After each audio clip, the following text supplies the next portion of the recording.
Masechet Yevamot, Daf Chaf Zayin. We begin with Gufa. We're going to analyze in depth a statement that Shemuel said. We only quoted a snippet of it. Now we're going to quote the entirety, which consists of three paradoxes. Mar Shemuel, halas lahayot lo nifteru sarot. Lasarot nifteru ahayot. So here is the first one. The case is as follows. You have three brothers. Levi is married to two women. Reuven is also married to two women. And it happened to be that one of each are sisters. So Reuven and Levi, two brothers, are married to two sisters. And they also have, each one has a co-wife. And now they both die without children. And now Shimon has to take care of all of them in some way.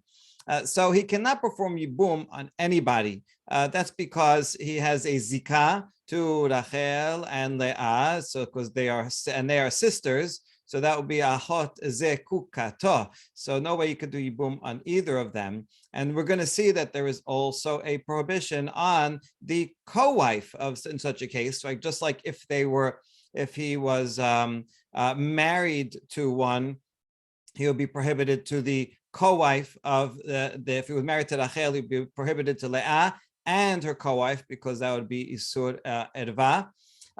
So right now we're going to say that it applies even to just a zikah to Rachel, would also prohibit her sister's co-wife. So anyway, he can't do ibum to anyone.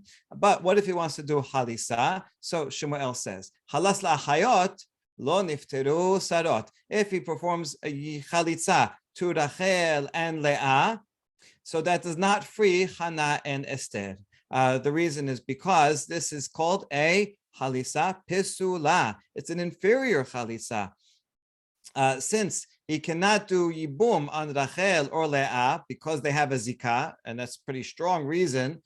So therefore, if you cannot, we only call it a full yibum if you could do yibum. A full chalitza if you could have done yibum. If you can't do yibum, then it's a weaker chalitza. So therefore, since this is a weak chalitza to Rachel and his connection to Hannah is stronger, then the zikah to Hannah is stronger. Therefore, the chalitza to Rachel does not free Hannah, and so to the other way around. However, here's the paradox: if Shimon would perform chalitza to Hannah, that chalitza would free Rachel.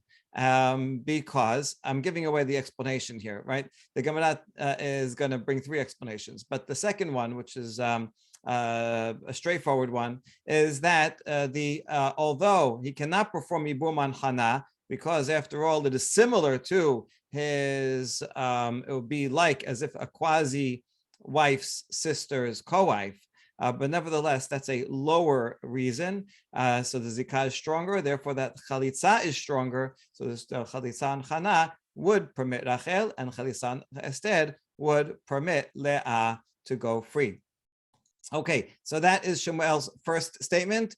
Just an outline of what we're going to see. We're going to ask a question about this very thing, this very law that we just mentioned, and we're going to give three explanations to why there's a difference, why chalitza to the co-wives permits the sisters. We're going to see one from the Stam, meaning no name, anonymous Talmud, that's going to say Shemuel thinks there's no zikah, or is speaking for someone who says no zikah. Then we're going to see the opinion of Rav Ashi, which is how I just explained it, that the prohibition against a co-wife is weaker than the prohibition against one of the sisters. And third, we're going to see what actually may be the very original explanation of this statement, because it actually is also a braita, which is that Rabbi Abba is going to say it follows the opinion of Bet Shammai.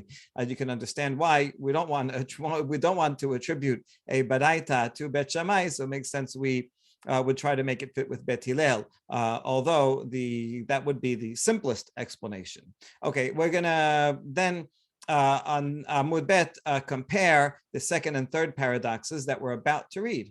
Okay, so that was paradox number one. Number two, halas leba'alat haget lo niftera sarah.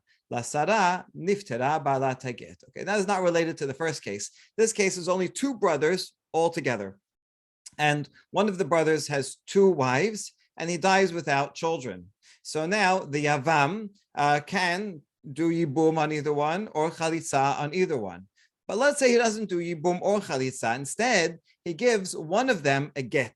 Now, this is a curious thing to do because a get is a mismatch. You need chalitza, not a get. So on a biblical level, the get is nothing. It's like, if you just go give a random woman on the street a get, it does not do anything.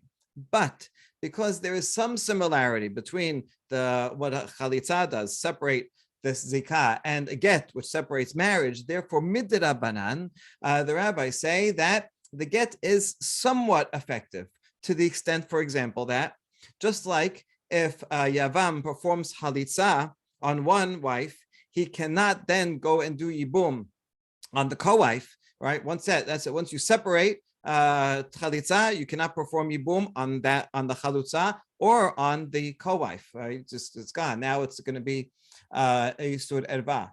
So too, the rabbis say, if you give a get to one of them, then you can no longer do yibum and on that one, and you can no longer do yibum on the other wife, because it's like as if you did chalitza to one, and you can't do yibum again anymore on either. So here's the law: if someone gave a get to one of them, they're still not free because the get doesn't do anything biblically. Lo niftera sara. So now, if he does chalitza, he gave one of the wives a get, and then did chalitza. So she would go free because she has chalitza. But because the get weakened that status, weakened the zikah, so therefore that chalitza was a weakened chalitza. And because it was a weakened chalitza, it does not work for the co-wife who has a full zikah and therefore needs her own chalitza. However, if it's the other way around, he gave one of the wives a get and he did chalitza to the co-wife, then that's okay, because the chalitza to the co-wife who never got a get is a full power chalitza and is sufficient to free the other co-wife to whom one gave a get. Okay, so this is here because it's another similar paradox, as the same form that a get chalitza to one works for the other, but not the other way around. And now third case, halas lebalat ma'amad. Okay, again, a simple case, only two brothers, one of them has two wives, and he can do yibum on either one or chalitza on either one. Or we just saw he gives a get in either one. In this case, he doesn't do any of those things. He does ma'amad, right? Ma'amad, once again, is like kiddushin for yibum. The rabbi said, from a biblical level, yibum is simply bi'ah. However, the rabbi said it's not seemly just to bi'ah. You want to treat this woman in a nicer way and perform some kind of kiddushin and give her a coin. From biblical level, it does not accomplish anything, but from a rabbinic level, it causes there to be a stronger connection between the Yavam and the one that he did perform the ma'amad to. And once he designates one of the wives, wife A, says, I'm going to do ma'amad, I'm going to do yibum with you, then he cannot perform yibum on the other one. So he's already he's halfway down the aisle. So now he does ma'amad on one, and then he does chalitza on that very woman. Well, lo niftera sara. Then the co-wife with whom he did not do ma'amad needs her own chalitza. Why? Because once the Abam does chalitza to co-wife A, then in order to get out of it, he doesn't have to only do chalitza, he also has to give her a get. It could be midrabanan because it's a kiddushin drabanan, so still you need a get midrabanan.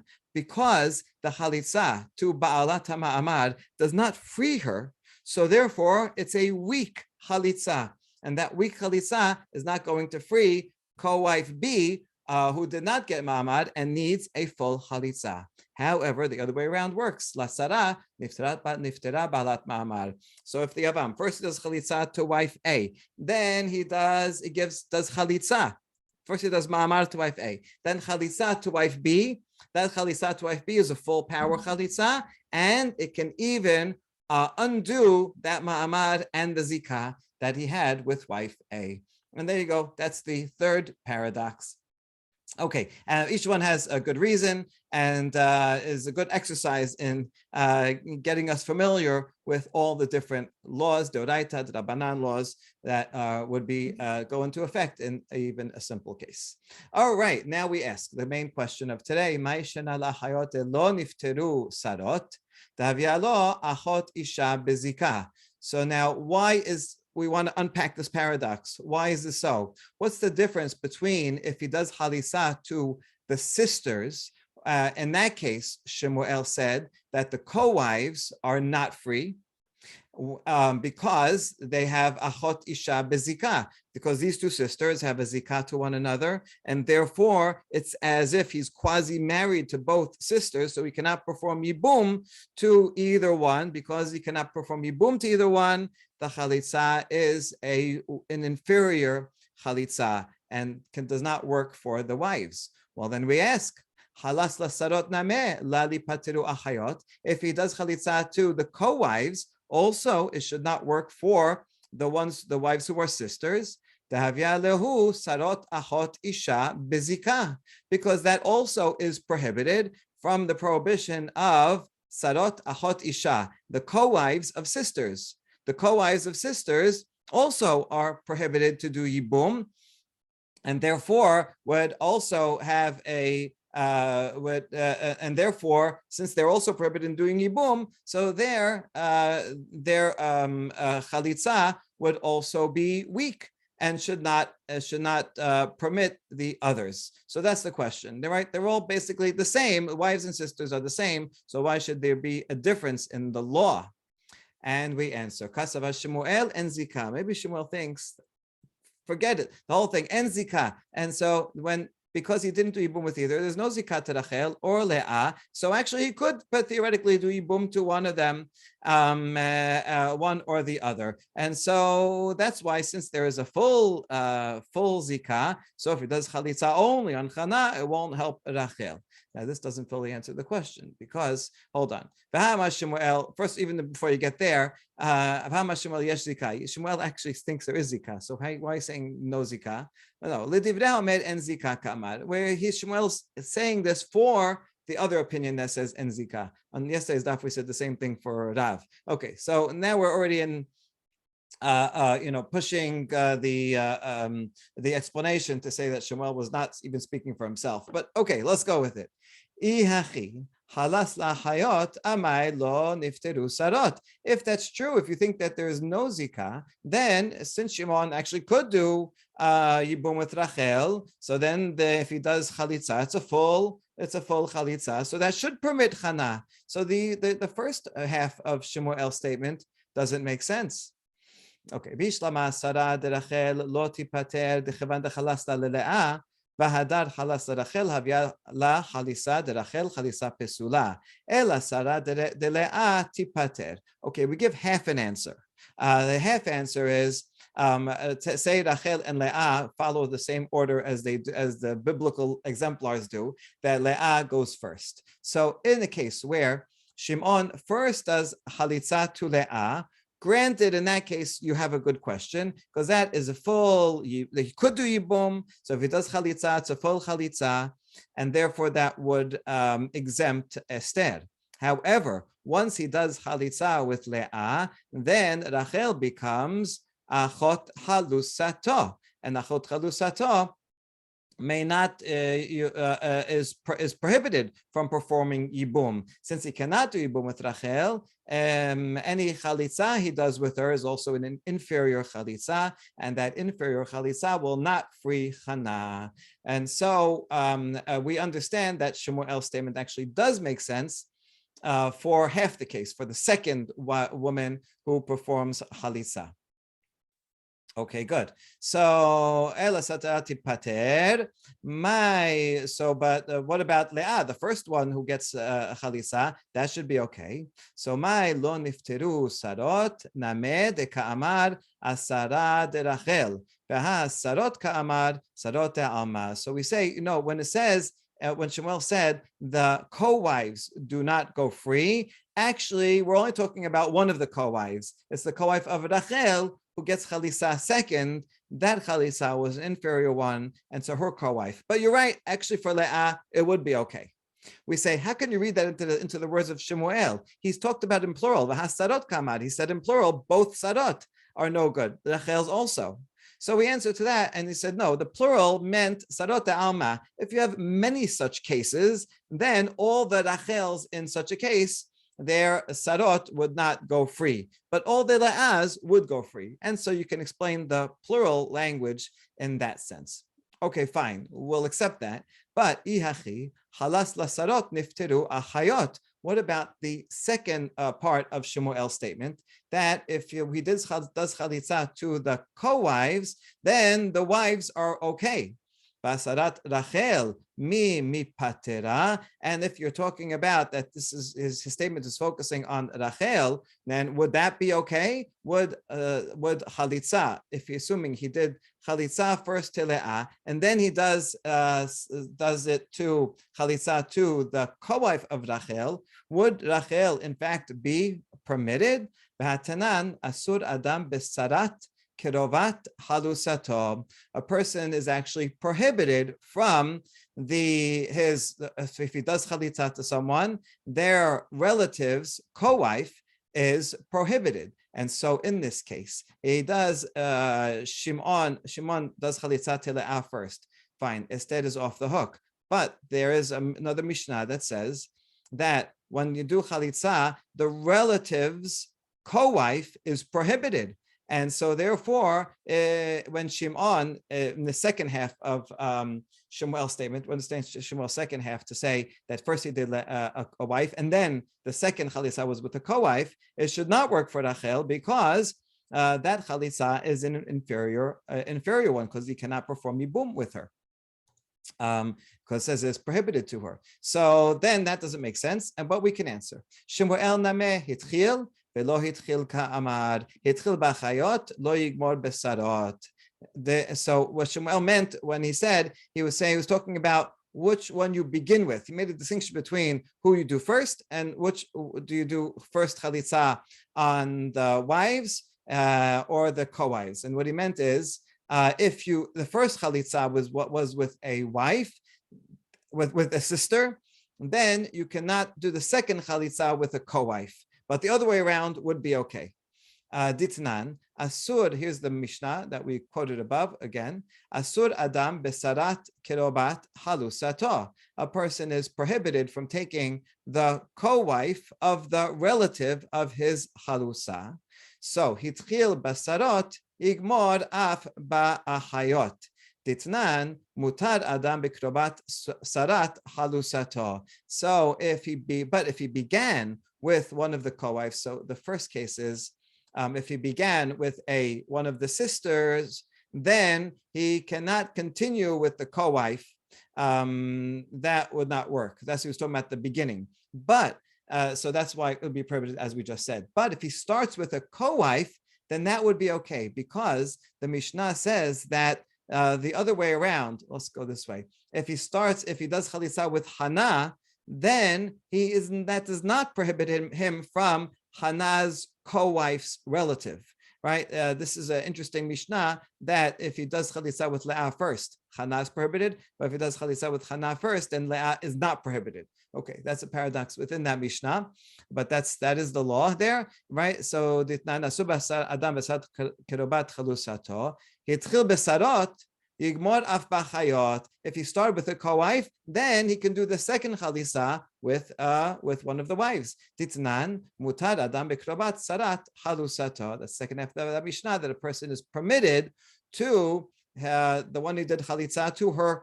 co-wife's relative is permitted. And that is all one answer, very complicated answer to explain Shemuel. Then according to this, Shemuel is actually speaking for the one who says no zika, and he was only talking about the order of them, of what you do first and then second. It's a lot to pack in to Shemuel's statement, but okay, it's possible, although a forced answer. And so now we move to the second, that of Rav Ashi, which is a lot simpler. Rav Ashi amar, leolam kedeka amar, no, go back to the drawing board. And yes, Shemuel thinks there is a zika. Umishum de la alima zika l'shavye la sara ke'arva. So there is a zika, and here's the thing: the zika that Shimon has to Rachel and Leah is strong. Is the prohibition is greater because these are actually two sisters, and so the chalitza that he does with Rachel or Leah, because the prohibition of yibum is stronger, and so therefore the chalitza is weaker. And so that chalitza does not work for Esther. Whereas the prohibition against Esther, that zika, is only because it's the co-wife of the sister, right? He has a zika to Rachel, and so that zika's sister's co-wife, that's much weaker, and therefore that explains the paradox. If he does chalitza to Esther, that's a pretty strong chalitza, stronger than the one needed for Leah. So therefore, chalitza with Esther works for Leah, but not the other way around. And that is Rav Asher's explanation. Tanya kivated Rav Asher. We have a baraita that backs up Rav Asher. Chalas lachayot lo nifteru sarot. That's it. That's the end of the baraita. Those are the exact same words as Shemuel says, the Shemuel's first half. And so we only now just infer the second half of Shemuel, since the baraita says that if you do chalitza on one of the sisters, it does not free that sister, any of the co-wives. So we can infer the opposite. If you did it to the co-wives, then the sisters would be exempt. Must be, he thinks that there is zika, that the obligation to perform yibum is almost like a marital relation. But even though there is a zika, and that makes the sisters very much prohibited, it is not so strong to make the co-wife like it's an actual erva.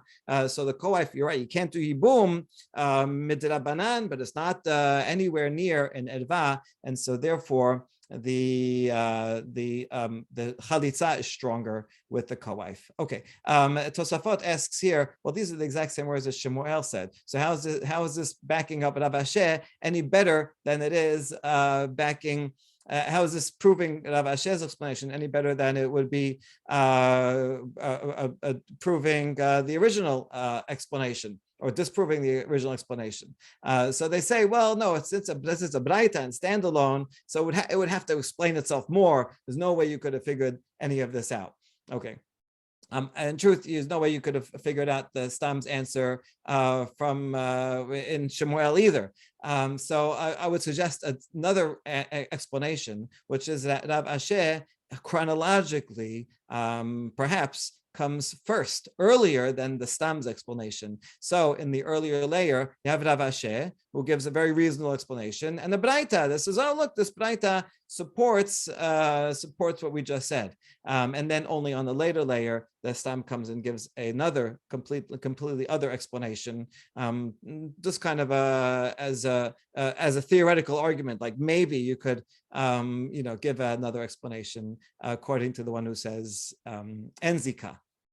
Okay, and now we have a third explanation, and chronologically, this is the earliest. So this sugya is going in backwards order chronologically. Amar bi Abba bar Memal hamane bet Shammai hi ditnan bet Shammai matirim asarot leachin. Perhaps this entire baraita is actually following the opinion of Bet Shammai. And Shemuel also then would be following Bet Shammai, which would be a curious thing, but at least it definitely could be for the Braita. And why? Because Bet Shammai says that the co-wives are permitted. So if we go back to this case, right, according to Bet Shammai, because assuming Yesh Zika, so Shimon is prohibited to Rachel and Leah because they are sisters. So it's like he's quasi-married to them, and so therefore it's prohibited to both of them as sisters. However, even if they were actually, even if they were full erva, according to Bet Shammai, one cannot do yibum with the erva, but one is permitted to take the co-wife of an erva. So therefore, Shimon actually could do yibum with Esther, and could Esther and Chana. right? He could do a yibum with both of them, and therefore, if he does chalitza with Esther, that's a full-fledged chalitza, and certainly that would free Leah, and Yibum with Chana, full-fledged, and certainly would free Rachel. Whereas the other way around would not be so, because Shimon cannot do Yibum, even according to Bet Shammai, cannot do Yibum with Leah. The chalitza would be inferior and could not free Esther. So this is actually a very nice explanation, and is the explanation that the Talmud Yerushalmi gives. Now we ask about it. Well, if you follow Bet Shammai, then he can actually do Yibum, as I said. Now, you could end there. I mean, so what? You could say, yeah, he could do Yibum, but the point is to bring a paradox regarding Chalitza. But yeah, maybe you're right. You could do Yibum. It's not talking about that case. But the Bavli is bothered by this and doesn't give that answer. Instead says, if you remember, it was Tosefta that said Yochanan ben Nuri, he wanted to make peace and somehow resolve any lingering problems and possibility of Zerut. So he said, let's make a takana. And anytime you have such a case of Sarat Tabat or Sarat Arva, then we should make a takana that they should always do chalitza and not yibum. And that way, according to everyone, it will be okay. You're not doing yibum, so you're not going to create a mamzer according to Bet Hillel. And you are freeing her and doing chalitza, so she won't marry a kohen, so won't have a problem according to Bet Shammai either. So he did that takana, and assuming that takana worked, then that's why you can't do yibum, because after the takana, even Bet Shammai agreed we're not going to do yibum. That's why it says chalitza. Wait, we can't say that. Back there, we said that Rabbi Yochanan ben Nuri, although he tried to make such a takana, it didn't work. There was some kind of persecution, Bar Kokhba revolt or something, and they weren't able to get that legislation passed. So that never happened. But we answer, you're right, even though at the time when Rabbi Yochanan ben Nuri first proposed it, they were not able to get the legislation passed. After a time when there was peace again, then they did in fact make this takana, which is very interesting. Eventually that takana was put in place, and that is the third explanation of the statement of the Baraita and of the statement of Shemuel. All right. Fascinating suga, and I think again probably goes in backwards order. Originally, maybe it was the opinion of Bet Shammai, but we want to try to explain it according to Bet Hillel, and Rabbi Sheh does do that, and that's a very logical explanation. And then the Stam, I think, proposing a logical puzzle, says, what if there's no zika, and could you still explain it? And does find a way to explain it, even according to that other opinion, although it's not Shemuel's opinion. All right, and now finally we're going to get to comparing the second and third paradox cases with the following question. Iba'ya lehu question. Ba'alat haget u'ba'alat ma'amar ezo mehen kodemet. If you had a case where, again, there's only two brothers, and one of them has two wives, and he dies without children. And so now the Yavam, let's say he gives a get to one of the wives, and he does ma'amar with another one of the wives. So he really got himself into a pickle here, because he gave a get to one of the wives, and we said once you give a get to one of the wives on a rabbinic level, it's like doing chalitza to the extent that you could not do yibum, not to her, and not with the other wife, because just like once you do chalitza to a wife, you can't do yibum with the other. So too if you give a get. So he can't do yibum with either one, and that would mean that his halitza with either one would be a diminished halitza. Now, the one he does ma'amar to, and that also means that he cannot do yibum with the other wife. So by giving a get to one and ma'amar to the other means there is no full halitza in either way. There's no full halitza for ma'amar either, because after ma'amar you have to give get and chalitza. Okay, so now because both of them have a diminished chalitza for various reasons, now the question is which one would go first. So now, right, he can't do yibum with either one, and so he still has to do chalitza to free them.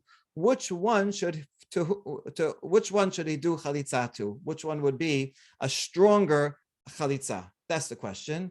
And here's the two sides of it. Perhaps the chalitza to the one who he already gave a get to. So since he already gave a get, she's already halfway out the door. He already started a process of separating from her, and therefore he should continue with that path and do chalitza with her. After all, the one who has ma'amad is going to need a get and chalitza. So better to do it with the wife he gave a get to. Or Dilma,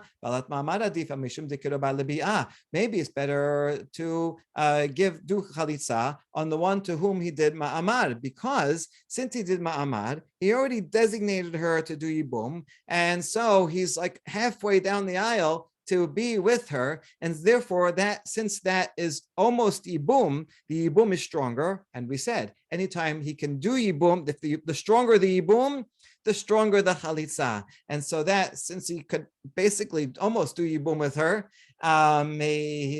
he could, therefore the chalitza would be a stronger chalitza, stronger than the one to whom he gave a get. And so then that chalitza would work for ba'alat haget. That's the question, right? Which of these two is better to perform chalitza? Rav Ashi has an answer. Umodeh Rabban Gamliel sheyesh get ahar ma'amad u'ma'amad ahar get. This braita is the second half of a braita. The first half is talking about a man who is faced with two co-wives to do yibum with. And we beforehand, but in the first half of the Baraita, was saying, what if he gives both of them a get?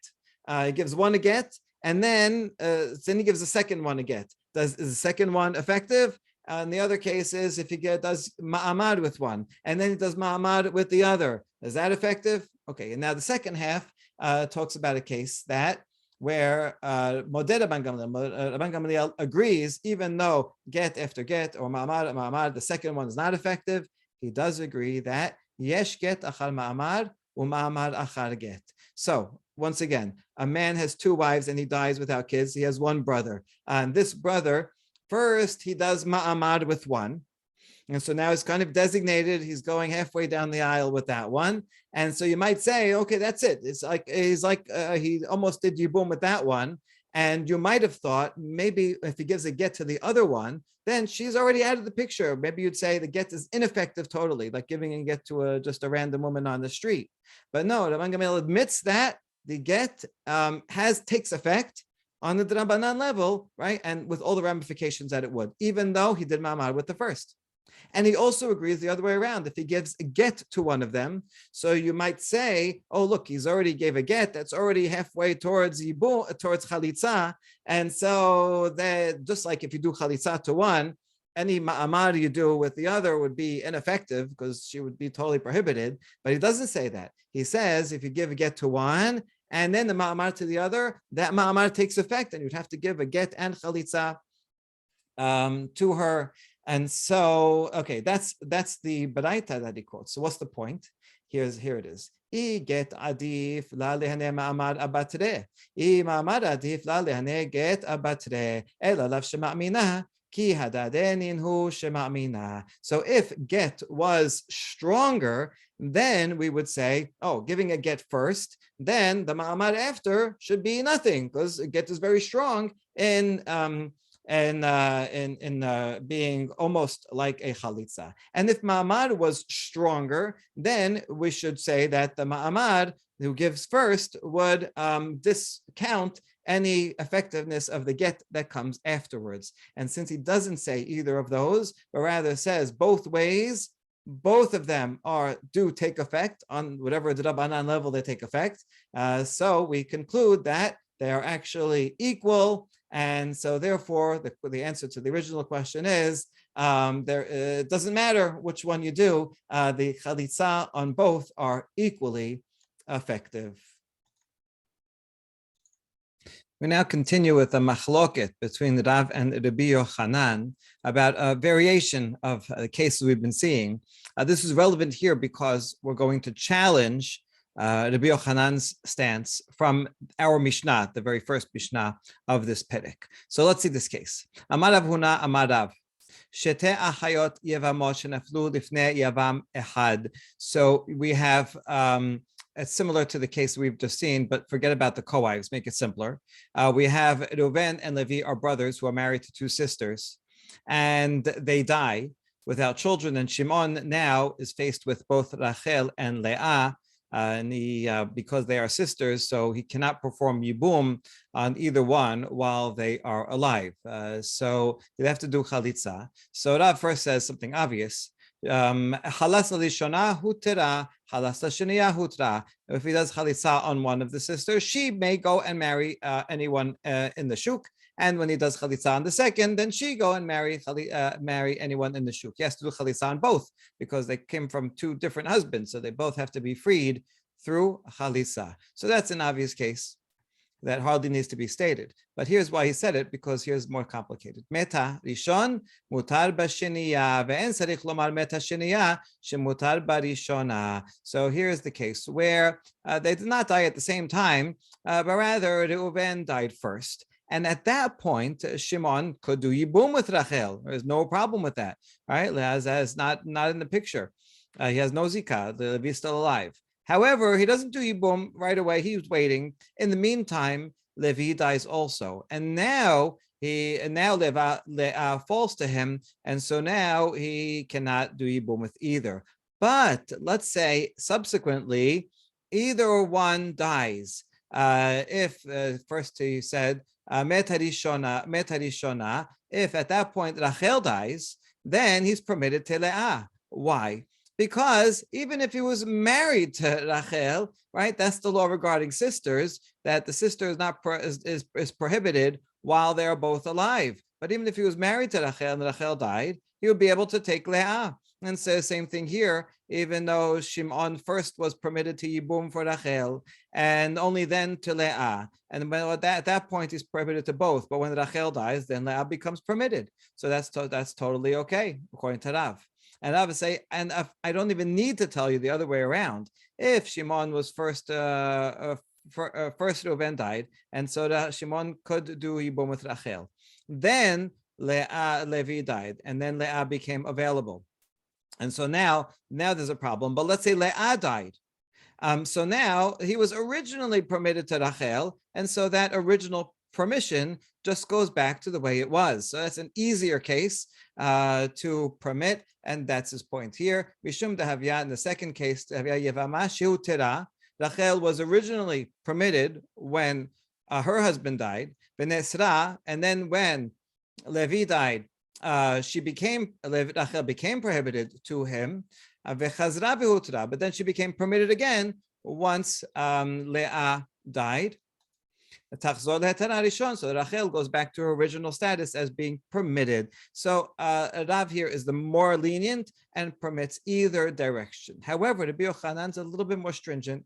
Rabbi Yochanan amar meta sheniya mutar barishona. He says only in that second case that Rav mentioned, if Leah dies first, then Rachel can go back to her original permission. So because originally Rachel was permitted to him, so Yibum was applied, even though in the meantime it didn't, it can go back. But the other way around, if Rachel died, so then that's no good, because when when Levi died, Shimon was prohibited to Leah, and so therefore the Yibum never took effect.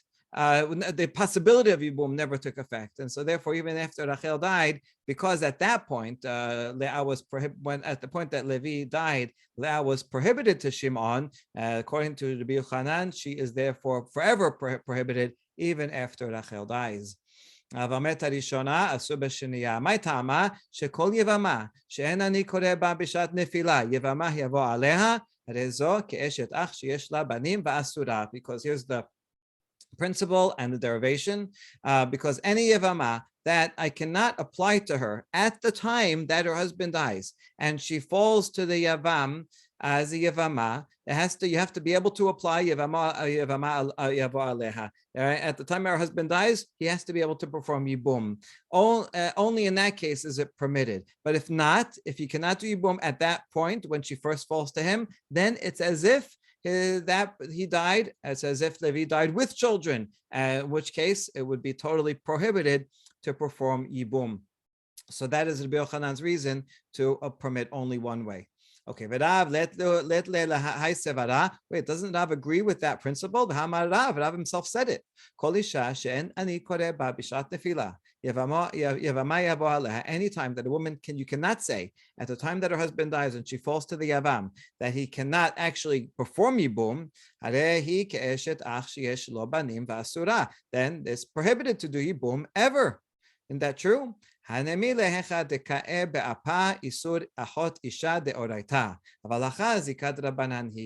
answer simply, that is only true if the reason that he cannot do Yibum right away is in Isur de Oraita, right? If he's married to one of the sisters, then if he was actually married to Rachel, then Leah would be prohibited to him as his wife's sister, which is Erva de Oraita. In that case, even after Rachel died, he would be prohibited to take Leah in Yibum. But here, we're not talking about Doraita level, but rather it's only a Zikah that he has with Rachel and Leah. And so that prohibition of Zikah Eshet Achot Zikukato is only Midrabanan. And so therefore, in that case, even though he could not do Yibum with Leah at first when Levi first died, because Rachel was alive and has zikah to both. Nevertheless, it's only the Rabbanan. So when Rachel dies, then he can take Leah according to Rav. And so now we understand both of their statements. And here we get to the connection with our opening Mishnah of their Perek, which presents a challenge. Iti Rabbi Yosef bar Hanina Rabbi Yochanan, Arba Achin, Shanai Mehem Nisuim Shete Achayot, Umetu Hanisuin Et Achayot, this goes back to this case. We have four brothers, two are married to two sisters, and they die. And so, because Levi has a zikah to both Rachel and Leah, and so therefore each of them are achot zekukato and both prohibited. So he cannot do yibum, but must perform chalitza. And same thing with Yehuda. And so we know that case. Ve'amai. And now here's the question. The question is, Leku had minayhu lachalos la l'sheniya beteverishona legabe idach ki yevama sheutra bene'esra vechazra vehutra tachzor lehetera harishon. Why not allow one of them to perform a chalitza with the other, and then once one of the brothers does chalitza, let's say Levi does chalitza with Rachel, then Yehuda will no longer have a zikah to Rachel, and then Leah will be permitted. And why not allow Yehuda then to perform yibum with Leah? Now, this question actually would apply both to Rav and Rabbi Yochanan. In a way, it's even a stronger question to Rav, because he permits no matter which order they die in, and so he should permit both cases. Whoever was done chalitza with first or second doesn't matter. Whichever wife is a husband died first, and whoever did chalitza wouldn't matter. But the Gemara, for a reason that we'll see in a few minutes, only asks the question to Rabbi Yochanan, and so therefore the question would be in the following case where Reuven dies first, and then you have Rachel is the only Yevamah, and so since she's the only Yevamah, so anyway, Levi or Yehuda could perform Yibum with her. But let's say they don't perform Yibum just yet, and then Shimon dies, and now once Leah becomes a Yevamah, she is prohibited. She makes them both prohibited. But if Yehuda would go ahead and do chalitza with Leah, so then since Rachel was permitted and only then became prohibited temporarily, but now once he does chalitza with Leah, she is now out of the picture. So the original permission with Rachel should come back in force. And just like if Leah died, then Levi could perform yibum with Rachel. So too, if Leah did chalitza with another brother, also should be the same. And so that is our question. This Mishnah says prohibited if one was done chalitza with, but Rabbi Yochanan says if one died, then it's permitted, and should be the same thing. The same point is that yibum was allowed, then for some reason it wasn't allowed, but then it was allowed again with that sister out of the picture, either because she died or because of chalitza. So why doesn't this Mishnah permit yibum? Okay, and now we have a surprising answer. Okay, right. Amar le achayot eni yodea mishna'an. Rabbi Yochanan says that Mishnah, our opening Mishnah regarding sisters, I don't know who taught it. And those Rabbi Yochanan did not have it in his version of the Mishnah, did not consider it authoritative, and therefore he says, yeah, I reject it. Okay, this is amazing because it means that there were different versions of the Mishnah, not very different versions, but there were certain cases where one Amora, these are all early Amoraim who studied with Rabbi Yehuda Nasi himself, and so Rabbi Yochanan says, I don't have this Mishnah, and so therefore I don't have to deal with it.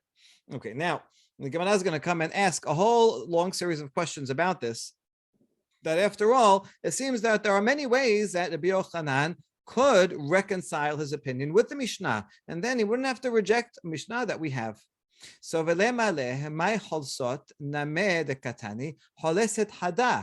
no, so maybe what it means is that not, I know it says cholsot v'lo mityabemot in plural, but maybe it means only one has to do chalitza, only Yehuda has to do chalitza with Leah. And then that's it. The Levi does not have to do chalitza with Rachel. Maybe it means only one. So we ask about that. Chosot ketane. It says in plural, both. So it sounds like both have to do it. And maybe we can answer, as we have done before, that chosot means in general, in many cases like this, over many iterations, there would be many le'az that would have to do chalitza. That's the plural. No, you can't say that. It says these, both of these in our Mishnah, meaning both of the women have to have chalitza. So we can't say that it's a general plural. So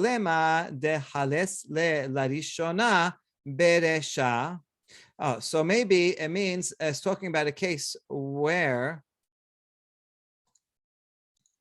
the first widow got chalitza done to her first, and that's why it's prohibited. This is according to the Rabbi Yochanan, who says the order matters.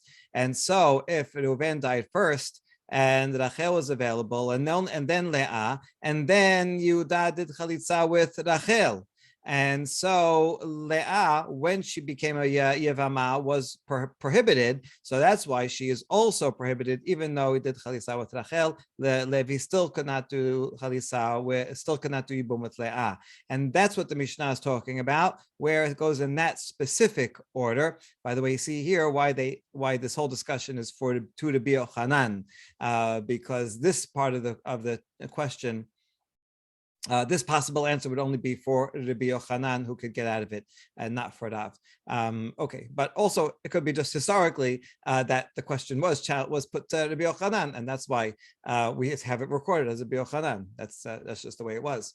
Okay, but anyway, this part of the discussion, so this would explain it according to Resh Lakish. That's why he says this one. That's why it's prohibited, because the one that was widowed was that.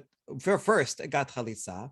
No, it says chosot lechatechila ketane. The Mishnah says that both have to do chalitza, and it sounds like this is what you are supposed to do, right? If there was a way out that you could do chalitza in one direction, then you do boom with the other direction, it would have said that that would be preferable, right? To try to do yibum if you could, but it doesn't say that. So it sounds like no matter what, this is the only way out is chalitza for both. Okay. So maybe you're right. Really, if you did chalitza with the one who was widowed second, then you could do yibum with the first. But it's confusing, right? You see how confused we are. And therefore, the rabbis made a gezerah that you should not do yibum in either case, chalitza all around, because if you permit it in the case where he does chalitza with Leah, then you may come to permit it when he does chalitza with Rachel first, and that would be a problem. So therefore, we prohibit it all around. Wait, but that can't be, because it says v'lo mitya bemot ketane deleka din yibum hacha kelal. When it says and don't do yibum, that's adding a special force to that point, that there's no possibility, there's no even beginning of a law of yibum at all. And if it was only gezerah, then you wouldn't add those extra words. Okay. Ve'lemale gezerah shema yamut. Oh, so maybe you'll go back. Remember, we had two explanations of this entire Mishnah, and the other explanation was No, Levi cannot do Yibum to Rachel, not because of Zikah of two Achayot, but rather because if he does Yibum to Rachel with the plan that Yehuda would do Yibum to Leah, but Yehuda may die. And then Leah, that Levi would not be able to do Yibum or Chalitza to Leah because he already has Rachel as a wife, and that's his wife's sister. And then we will be doing something active in action that would prevent in such a case that Yehuda dies would prevent the possibility of doing Yibum or Chalitza to Leah, and we don't want to do that. So that maybe that's the reason for that Mishnah. Rabbi Yochanan could agree with it. We could agree with the Mishnah, and we say no. Rabbi Yochanan mitala hayish. The reason Rabbi Yochanan rejected the Mishnah is because he doesn't worry about the possibility of Yehuda dying. Right, we saw even according to that opinion, if there's two other brothers, then we don't worry about two other brothers dying. So Rabbi Yochanan say, I don't have to worry about one brother dying, and then you wouldn't be able to do Yibum Chalitza. So that's why he rejects that entire explanation of the Mishnah. Okay, Velema le Rabbi Eliezer here. It says Rabbi Elazar, but it should be, it's got to be Rabbi Eliezer, as we're going to see. De'amar kevan she'amda alav sha'achat bi'isur nesra alav olamid. Rabbi Eliezer had the opinion that whenever someone is a possible yibum but is prohibited, then if there is a zikah but it's prohibited to do yibum, then the yibum is prohibited forever, right? And you never have a case where it's prohibited and then it becomes permitted because of some circumstance change. So that was his opinion, and so therefore he could say, why not? Why can't Rabbi Yochanan say that the Mishnah follows Rabbi Eliezer's opinion? No, he can't say that. Remember, in the opening Mishnah, Rabbi Eliezer came and said, "Oh, this is a machloket between Bet Hillel and Bet Shammai." So, since the Sefer says this is a machloket Bet Hillel Bet Shammai, that suggests that the Resha is not Rabbi Eliezer. Okay, even though he was just adding Bet Shammai's opinion and saying that the Resha is Bet Hillel, but still putting it in that way sounds like the beginning is not Rabbi Eliezer. So he cannot say that. Okay. Why can't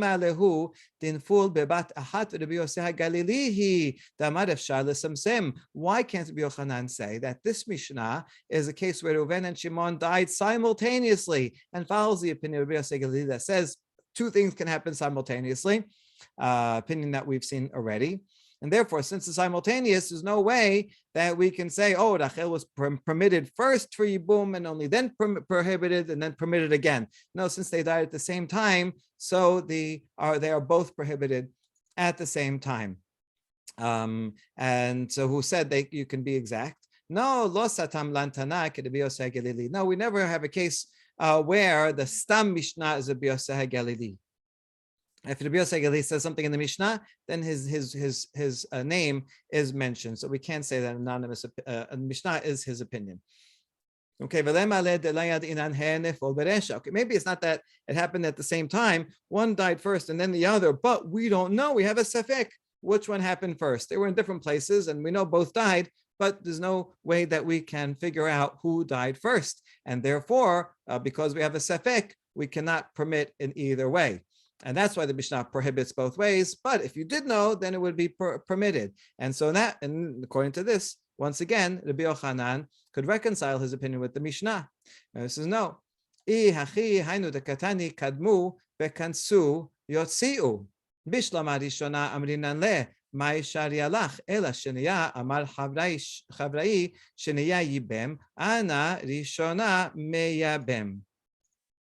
Our very opening Mishnah continued with the case and said that if the two brothers did not ask a Betin what to do, the Betin would have told them, you both have to do Chalisa. But if they didn't ask and they both did Yibum, each with one of the sisters, then nevertheless, the Betin forces them to divorce them. And now, why? Man sharia lach. Right, so they go ahead and they do yibum even though they weren't supposed to. So we basically, because they were prohibited and they went against the law, so they cannot benefit from that and they have to get divorced. So, but here's the thing: if we follow Rabbi Yochanan, then we can understand the first one. Whoever got married, whoever did yibum first, right? Let's say Yehuda does with Leah first. It doesn't matter which way. So then then he was in violation of the rabbinic law that said he cannot take, he cannot do yibum, and so he for sure has to separate. But the second one to get married, he has a claim. He can say, again, we don't know which one died, who died first in this case, right? But Levi can say, listen, I don't know who died first, but there is a at least 50-50 possibility that it's Shimon that died first. And Yehuda took Leah. He was in violation of the prohibition. And so he was the problem. But no, it died second, right? Shimon died second. And so he was in violation of the prohibition. But Meduven, the one that I did Yibum with, it's equal possibility that she was widowed first, and therefore I took the one who was widowed first. And it's true, in the meantime, Leah made Rachel prohibited, but then Yehuda came and took Leah out of the picture, and so Rachel returns to her original permitted state. And therefore, since Levi says that is at least 50% possibility, and so because of, it's only Rabbanan, this whole thing, so because of Safek Rabbanan lehakel, so Levi has a good claim. In other words, Yehuda for sure violated something because they were prohibited to each other. But after Yehuda takes Leah, so it could be that Levi, if we follow the Yohanan's ruling, then it could be that Levi did something totally permitted, and so we shouldn't force him to be divorced if he did something that is possibly permitted. And so, but nevertheless, Mishnah says prohibited both ways, and that's why we cannot assume even that it's a case where one died first, but we don't know who it is. This is not compatible with the Yochanan. And that is why the Yochanan says, I don't know who wrote this Mishnah, but I don't have it. I don't hold it to be authoritative. And in fact, there is no way to reconcile the Yochanan with the Mishnah. Okay, there are many ways. We just offered a whole bunch of them, but because we do have a tradition that the Yochanan says I cannot be reconciled with that Mishnah, so we have to assume that he held all the opinions that we just attributed to him, and that is why he could not be reconciled with the Mishnah. Baruch Adonai le'olam, amen ve'amen.